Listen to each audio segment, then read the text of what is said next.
Age points to 1818.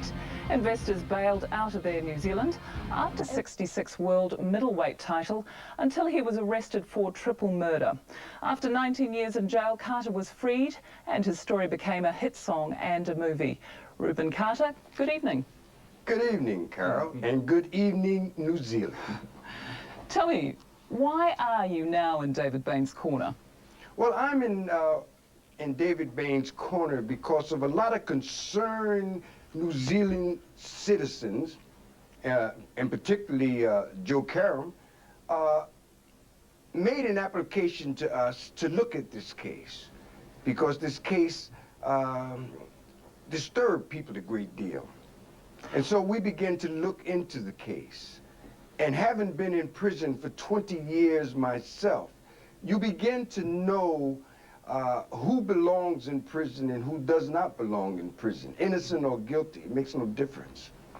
And as I began to read the files, the reports, the court records, and everything like that, I began to smell a certain stench that I had hoped was limited to the state of New Jersey and the United States. But I found that is there in every wrongful conviction everywhere throughout the world. There's a certain smell and a certain odor that stinks to high heaven. And David Bain's case just happens to be one of those cases. Can you be more specific? What elements are you talking about? Well, I don't wish to get into the facts of the case because there's plenty of lawyers and plenty of other people who can do that far better than I.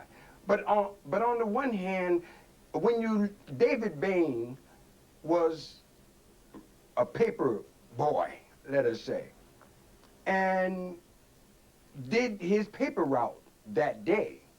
And the people, his parents, as well as his brothers and sisters, had been murdered during the point that he was out delivering papers.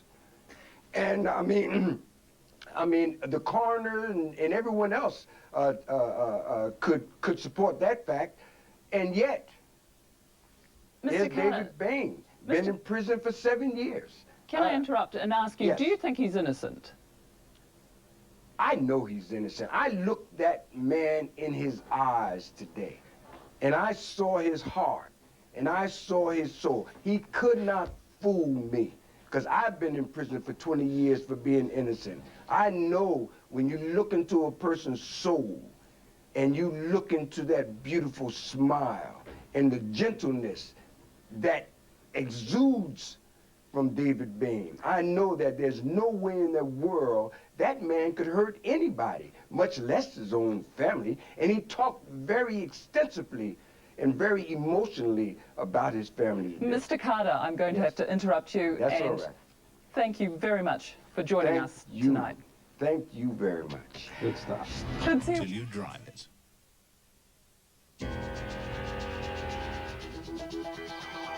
Commit. He's in the country, he's visited David Bain, Reuben Carter, who campaigns for the people he believes to be wrongfully convicted in a few minutes. Here comes the story of the hurricane.